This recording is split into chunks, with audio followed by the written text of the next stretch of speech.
해피 이스터.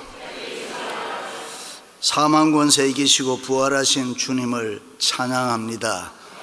할렐루야. 하나님 앞에 먼저 뜻깊은 부활절 맞이해서 부활하신 예수님 통해서 새 생명의 기쁨과 능력을 얻으시고 치유와 기적, 은혜와 축복이 여러분의 심령과 기업과 일터 위에 충만하시기를 주님의 이름으로 축원합니다. 천지 만물이 창조되고 인류 역사가 시작된 이후에 예수 그리스도의 부활 사건만큼 놀라운 일은 없습니다. 그것은 인간에게 죽음이 끝이 아니라 부활하신 예수 그리스도를 통해서 영원히 살 수 있다는 이 부활과 영생을 보여주었기 때문입니다. 일찍이 죽음의 문제는 돈으로도 권력으로도 과학으로도 그 무엇으로도 해결할 수 없는 이 세상에 사는 사람은 누구나 겪어야 하는 하나의 운명, 숙명이었습니다. 그런데 예수님께서 부활하심으로 그 죽음의 문제가 해결됐습니다. 예수님 십자가에서 죽으심으로 우리의 죄를 속량하시고 또 다시 부활하심으로 우리를 에워싸고 있던 여러 가지 악의 세력, 사망의 권세를 다 물리쳐 주셨습니다. 그렇습니다. 예수님의 부활은 우리에게 새 생명을 주시고 우리에게 새로운 소망을 주시고 우리 인생의 모든 문제를 해결해 주셨습니다. 믿으시면 아멘. 그래서 예수님이 부활하신 이 날은 가장 기쁘고 좋은 날입니다. 소망의 날입니다. 은혜의 날입니다. 축복의 날입니다. 가장 영광스러운 날인 줄로 믿습니다. 할렐루야. 이 땅의 모든 종교는 두 가지 사실을 가르치고 있습니다.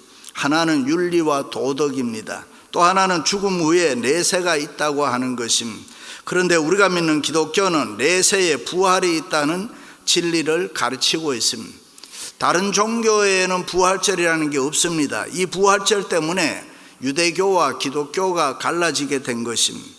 지금까지 유대인들은 안식일 토요일에 예배를 드렸지만은 기독교는 예수님의 부활하신 이 좋은 날을 기념하여 일요일, 썬데이를 로드스데이, 주일로 지키게 되는 것입니다. 다시 말해 천지 만물 우주 완성의 안식일은 죄와 함께 무덤 속에서 끝이 났습니다. 그리고 이제는 구원 완성의 안식일, 예수님의 부활로 말미암아 주일날을 기념하여 우리가 이렇게 예배를 드리게 된 것입니다. 그러므로 우리가 드리는 예배는 감사의 축제입니다. 구원의 축제입니다. 영생의 축제인 줄로 믿습니다. 할렐루야. 우리가 믿는 기독교에는 훌륭한 신학과 철학이 있습니다. 수준 높은 윤리와 도덕이 있습니다. 그러나 예수님의 부활이 없다면 기독교는 존재할 수가 없는 것입니다. 예수님이 이 땅에 계실 때 갈릴리를 중심으로 많은 이적을 행하셨습니다. 가난한 자 배부르게 해주고 소경을 눈뜨게 하고 안진뱅이를 일으키고 심지어 죽은 사람도 살리셨습니다. 수많은 불치의 병들을 고쳐주시고 인생의 여러 가지 어려운 문제들을 다 해결해 주셨습니다. 그런데 이 모든 것들이 진리가 되고 생명이 되고 복음이 될 수 있었던 것은 이 부활이 있었기 때문입니다. 그래서 바울은 만약 부활이 없으면 우리의 전파하는 것도 헛것이요 또 너희의 믿음도 헛것이라 그랬습니다. 예수님의 부활이 우리의 신앙과 우리 교회와 기독교의 핵심인 줄로 믿습니다. 신앙생활에서 아는 것과 믿는 것은 완전히 다른 것입니다. 안다는 말은 이성으로 지식으로 이해한다는 말입니다. 그러나 믿는다는 말은 그 말을 알 뿐만 아니라 그 말이 그대로 내 생활에 이루어질 줄로 그대로 믿는 것입니다. 부활이란 말은 죽은 자를 살리시는 능력이란 뜻인데 그 능력을 우리도 믿으라는 것입니다.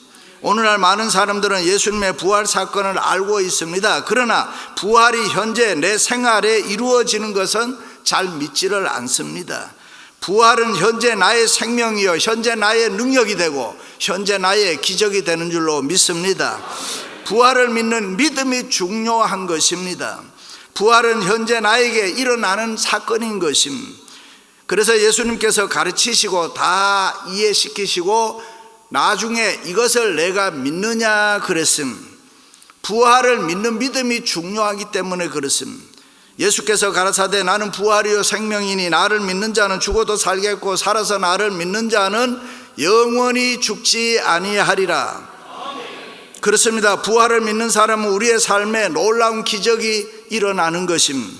부활을 믿는 사람은 질병도 치료받을 수 있고 실패도 극복하고 여러 가지 제약 가운데서도 얼마든지 자유와 해방을 누리게 되는 것입니다.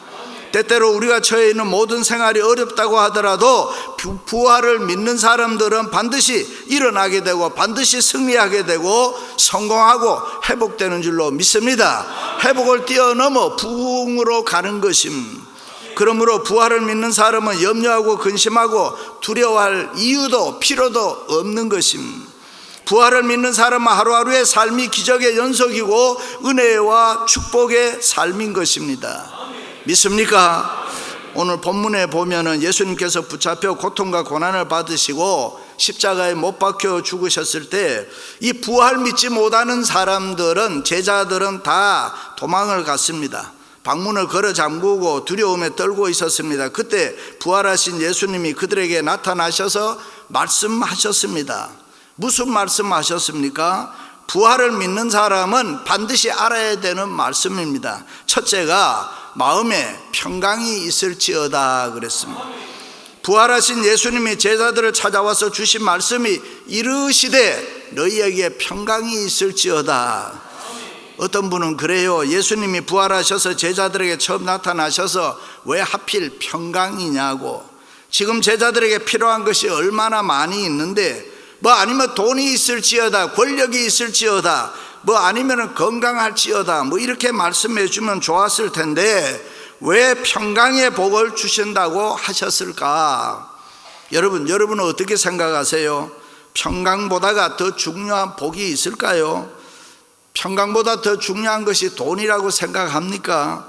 건강, 명예, 권력 여러 가지 필요한 것이 우리의 생활에 많이 있겠지요. 그거 예수님 모르셨겠어요? anyway, 우리 인간에게 제일 필요한 복이 뭐냐? 평강인 것입니다. 은혜 중에 은혜가 평강인 것입니다. 부활을 믿는 사람에게 가장 중요한 것이 샬롬, 평강인 것입니다. 믿습니까? 왜 평강이 중요합니까? 그것은 사람에게는 영혼이 있기 때문에. 영혼의 복은 평강의 복이 제일입니다. 세상에 뭐가 있다 없다 그것들과 상관없이 영혼의 평안, 마음의 평안이 최고의 복인 것입니다. 내 영혼이 잘된 같이 범사가 잘되고 내가 강건하기를 간구하노라 그랬습니다. 우리의 육신보다는 영혼이 먼저 평안하고 잘돼야 우리가 복된 삶을 살아갈 줄로 믿습니다. 우리의 영혼이 평안치 않으면 세상적으로 우리가 아무리 많이 가지고 있고 잘났어도 성공했었어도 말짱 도루묵인 것입니다. 어떤 분들은 예수를 믿고 교회를 다니면서도 인상 한번 제대로 못 써요. 무슨 근심 불만이 그렇게 많은지 몰라요. 세상 염려 근심 걱정 혼자 다 짊어지고 가는 사람처럼 이 마음에 기쁨이 없습니다. 감사가 없습니다. 평안이 없습니다. 입만 열면 불평하게 되고 원망합니다. 매사를 삐딱하게 보고 매사를 비판하고 매사를 부정적으로 정죄합니다. 그렇습니다. 내 영혼 우리 마음에 평강이 없으면 우리의 삶은 nothing, 아무것도 아닌 것입니다. 그러므로 내 영혼 우리의 마음이 평안해야 될 줄로 믿습니다. 할렐루야. 그래서 바울은 성도들에게 편지를 쓸 때마다 너희에게 은혜와 평강이 있을지어다. 성경 속에 나타난 바울의 교회가는 은혜와 평강인 것입니다. 그런데 부활하신 예수님이 말하는 평강, 성경이 말하는 평안은 세상이 말하는 평화와는 다른 것입니다. 세상이 말하는 평안과도 다른 것입니다. 성경이 말하는 평안은 샬롬인 것입니다. 세상이 말하는 평화는 피스인 것입니다. 피스는 전쟁에 싸워 이겨서 이기는 평화를 말한, 지금도 미국과 이스라엘이 이란과 싸워요. 러시아와 우크라이나가 싸워요. 거기서 이기면 평화가 주어지는 것이고 아니면은 계속 싸우는 것이고, 그런데 이렇게 싸워서 얻은 평화는 이 외적인 평화인 것입니다. 이 외적인 평화가 있다고 해서 내적 마음의 평안이 있는 것은 아닙니다. 세상에 우리가 좋은 거 다 가지고 있어도, 세상에서 부귀영화 누린다고 해도 우리 마음에 평강이 있는 것은 아니잖아요. 유명한 배우 마릴린 먼로 알지요? 치마 한 번 바람에 휘날리고 유명한 배우 됐습니다. 세계적인 인기를 누렸습니다. 대통령으로부터 수많은 사람들의 사랑을 한 몸에 받았는데 어느 날 죽었습니다. 마음에 평강이 없어서 외로워서 죽었다 그랬습니다.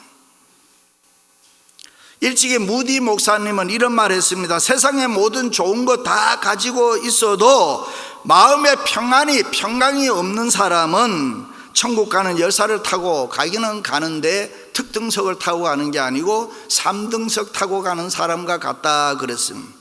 그렇습니다. 부활을 믿는 사람에게 주시는 평안은 이 샬롬인 것입니다. 이 샬롬, 이 평강이 내 마음에 있을 때에, 우리 마음에 있을 때에 천국이 이루어지는 것입니다. 돈을 잘못 벌어도, 몸이 약해도, 병이 들어도, 아이들이 속을 썩여도, 누가 나를 힘들게 해도 아무 상관이 없습니다. 부활을 믿는 사람은 내 주위가 저절로 천국화가 되는 줄로 믿습니다. 할렐루야.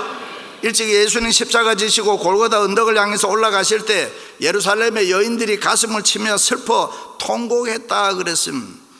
그러나 부활하신 주님을 만난 이후에는 그들의 인생이 완전히 달라졌습니다. 기뻐하며 감사하며 살았습니다. 부활하신 예수님이 주시는 이 평강은 아무런 조건이 없습니다. 누구든지 주의 이름을 부르고 주 앞에 나오는 자는 이 평강을 누리게 되는 줄로 믿습니다. 할렐루야. 두 번째는 부활을 믿는 사람은 사명을 감당해야 됩니다. 아버지께서 나를 보내신 것 같이 나도 너희를 보내노라. 예수님의 제자들은 예수님이 십자가에 못 박혀 죽으셨을 때 어떻게 해야 될지 전혀 몰랐습니다. 방황했습니다. 먹고 사는 게 걱정이 됐습니다. 이리저리 돌아다녔습니다. 미래를 두려워했습니다. 베드로는 예수님을 모른다고 3번 부인을 했습니다. 어떤 제자는 엠마오로 갔어요. 어떤 제자는 갈릴리로 갔어요. 어떤 제자들은 마가의 다락방으로 갔습니다. 앞으로 어떻게 해야 할까? 우리가 앞으로 어떻게 살아야 될까? 앞이 캄캄했습니다. 전혀 몰랐습니다. 그렇습니다. 오늘 또 많은 사람들이 구원을 받았는데 나름대로 교회는 열심히 다니고 있는데 무엇을 해야 할지, 어떻게 살아야 할지 잘 모를 때는 사람들이 많습니다. 삶에 분명한 목적이 없어서 그렇습니다. 그런데 우리는 그렇게 살면 안 되는 것입니다. 무엇을 해야 되나, 내가 어떻게 살아야 되느냐 망설이면 안 되는 것입니다. 우리는 부활을 믿는 사람으로 하나님이 우리에게 주어진 사명을 열심히 감당해야 되는 것입니다. 우리는 하나님의 섭리가 있어서 조국을 떠나 미국에 왔습니다. 21세기 가장 좋은 미국에 와서 살고 있는데 우리는 사명 감당하고 그 사명을 깨달아야 합니다. 이민을 왔든지 유학을 왔든지 방문을 왔든지 우리 모두는 다 하나님의 섭리가 있어서 이곳에 왔습니다. 하나님의 은혜인 줄로 믿습니다. 그리고 이 미국 땅에 와서 하나님의 축복을 참 많이 받았습니다. 공부해서 학위 받았습니다. 돈 벌어 부자 되고 잘 삽니다. 결혼하고 자녀 낳고 복되게 살고 있습니다. 여러 가지로 하나님 앞에 은혜와 축복을 많이 받은 우리들 아닙니까? 그런데 그 다음 사명이 무엇인지 잘 모르는 사람 안 되는 것입니다. 내가 하나님 앞에 축복을 받았기에, 내가 하나님 앞에 놀라운 은혜를 받았기에 과연 내가 어떻게 사는 것이 하나님을 기쁘시게 하는 것일까? 어떻게 살아야 내 인생 후회하지 않을까? 사명 깨닫고 그 열심히 그 사명을 감당해 나가야 될 줄로 믿습니다. 몇 년 전에 LA 타임즈에서 한국 사람들에 대해서 평가가 나온 게 있습니다. 한국 사람들은 어떤 사람일까? 첫째는 돈 버는 일에, 경제에 관심이 많은 사람이다. 두 번째, 자녀 교육에 관심이 많은 사람들이다. 세 번째, 교회에 관심이 많다. 네 번째, 잘 싸운다 그래. 그런데 싸워도 자기들끼리 싸우니 미국 사람들에게는 손해줄 일이 없다 그랬습니다. 그렇습니다. 우리 한국 사람들 잘하는 게 많습니다. 그런데 열심히 돈 벌고 잘 살고 성공했는데 그 다음 스텝을 잘 모릅니다. 그것이 미션, 사명인 것입니다. 그러므로 부활을 믿는 우리는 하나님이 우리에게 주신 사명 잘 감당해야 될 줄로 믿습니다. 일찍이 바울은 고린도 교우들을 향해서 그런즉 너희는 먹든지 마시든지 무엇을 하든지 다 하나님 영광을 위해서 하라. 사명 감당하라고 했습니다. 사명을 감당하다 보면 힘든 일이 있어요. 사명 감당하다 보면 부딪힐 수도 있어요. 그러나 걱정할 필요 없음. 이종선 씨가 쓴 이 멀리 가려면 함께 가라는 책에 보면은 옛날에 인터넷도 없고 전화기도 없고 뭐 현대 문명이 별로 발달하지 아니하고 그저 밥 3끼 먹고 사는 그때도 사람들은 상처받고 마음이 아픈 경우, 눈물 흘리는 경우가 많았다 그랬음. 그런데 어떻게 그 힘든 가정을 이겨나왔느냐? 내 곁에 있는 사람 때문에 나는 견딜 수 있었다고 합니다. 그래서 그는 거기서 이런 말을 합니다. 사람 때문에 상처받는 것도 사실이지만은 아이러니하게도 그것을 치유하는 것도 사람이다 그랬습니다. 여러분, 내 옆에 있는 사람 사랑하세요. 내 옆에 있는 사람이 제일 좋은 사람입니다. 그렇습니다. 부활하신 예수님은 제자들에게 사명 주셨습니다. 방 안에 있지 말고 세상 향해서 나가라고 했습니다. 교회 안에만 머물러 있지 마라. 사업장에만 머물러 있지 마라. 학교에만 머물러 있지 마라. 내가 받은 은혜가 있느냐, 내가 받은 축복이 있느냐, 내게 젊음이 있느냐, 내게 건강이 있느냐, 내게 물질이 있느냐, 그것 가지고 하나님의 영광 나타내는 사명 감당해라 그랬습니다. 여러분 스스로 예쁘다고 생각하세요? 여러분 스스로 나는 잘났다라고 생각합니까? 나는 다른 사람보다 뭔가를 더 가지고 있다고 생각합니까? 그것을 통해서 다른 사람들 기쁘시게 하시기 바랍니다. 우리들이 가지고 있는 모든 것으로 예수님을 증거하는 사명자로 우리는 살아야 될 줄로 믿습니다. 할렐루야. 예수님의 제자들이 사명 감당하라는 명령에 순종해서 세상에 나가서 복음을 힘있게 증거할 때 예수님이 그들과 함께 해 주었습니다. 그리고 그들의 생활 속에 기적과 이적으로 역사해 주었습니다. 그렇습니다. 사명자는 행동해야 합니다. 믿음의 생각은 행동해야 기적이 일어나는 것입니다. 말씀은 순종함으로 행동해야 우리 주님이 역사하기 시작하는 것입니다. 믿으시면 아멘. 할렐루야. 마지막으로는 부활을 믿는 사람은 성령 충만해야 합니다. 예수님께서 평강과 사명을 주신 다음에 마지막으로 왜 성령을 받으라고 했을까요? 무엇보다도 우리가 사명을 감당하기 위해서는 성령님의 도우심이 필요하기 때문에, 성령은 예수님께서 죽기 전에 이미 제자들에게 약속하신 것인데 이제 부활하신 예수님께서 하늘로 올라가시면서 너희들은 성령 받으라 그랬습니다. 성령을 어떻게 받느냐? 이 세상에 사는 사람 누구든지 자신이 죄인인 줄 알고 하나님 앞에 회개하고 예수님을 믿으면 성령님이 내 마음에 임하게 되고 그때 나는 구원받은 하나님의 자녀가 되는 것입니다. 하나님의 자녀가 되면 죄 용서함과 더불어서 하나님의 자녀의 권세, 특권이 저절로 우리에게 주어지는 것입니다. 믿으시면 아멘. 20세기에 인도의 유명한 전도자 선다싱이 어느 날 길을 가는데 사람들이 모여서 웅성웅성 광장에 서 있었습니다. 무슨 일인가 싶어서 선다싱이 사람들을 헤치고 들여다보니까 수도승한 사람이 두 손을 들고 이 손으로 지은 죄를 용서해 달라고, 손을 벌해 달라고 하고 있었습니다. 그 모양이 하도 측은해서 선다싱이 이렇게 타일렀다고 합니다. 수십 년을 그렇게 벌써 본들 그 손이 깨끗해지겠소. 손뿐 아니라 온몸을 매질한다고 해서 새롭게 될 수 있겠소. 그렇습니다. 명상이나 수양이나 교양으로 옛사람 새사람 되는 거 아닙니다. 우리의 옛사람은 예수님과 함께 십자가에 장사될 때에 바로 그 죽음으로부터 부활의 생명이 잉태되는데 그것을 신학적으로 그리스도적 생명이라고, 더 크리스찬 라이프라고 그렇게 합니다. 그리스도적 생명을 소유한 사람은, 부활을 믿는 사람은 성령을 받은 사람인 줄로 믿습니다. 그렇다면 왜 성령의 충만을 받으라고 했느냐? 하나님의 자녀로서 성령을 받았으면 됐지 왜 충만함을 받으라고 했느냐? 그것은 우리가 살고 있는 이 세상이 너무나도 악하고 유혹이 많고 무섭기 때문입니다. 그래서 우리는 부활하신 주님을 믿는 사람이지만은 세상 때문에 죄를 짓습니다. 힘이 없고 약하고 또 이 세상 때문에 잘 넘어집니다. 그래서 하나님이 우리에게 맡겨주신 사명을 잘 감당하기 위해서 성령 충만함이 필요하다 그랬습니다. 성령이 충만해야 시험거리, 죄거리를 쉽게 이길 수가 있습니다. 성령 충만해야 하나님의 말씀에 순종할 힘이 있습니다. 성령이 충만해야 예배자의 사명도 잘 감당할 수가 있습니다. 하나님을 사랑하게 됩니다. 교회에 충성하게 됩니다. 성도를 위해 희생하게 됩니다. 우리가 성령 충만해야 우리가 드리는 이 예배 시간에 하나님의 임재를 경험하게 되고 나의 기도의 응답과 더불어 영광과 축복이 우리의 생활에 나타나게 되는 줄로 믿습니다. 할렐루야. 그렇습니다. 부활을 믿는 사람은 심령이 병들지 않습니다. 넘어져도 금방 일어나게 되는 것입니다. 안 되는 일이 없습니다. 불가능한 일도 가능하게 됩니다. 제 가운데 있어도 건져냄을 받습니다. 할렐루야. 부부간에 싸우려고 해도 싸움이 되지를 않습니다. 한번 물어봅시다. 남편과 아내가 싸우면 누가 이깁니까?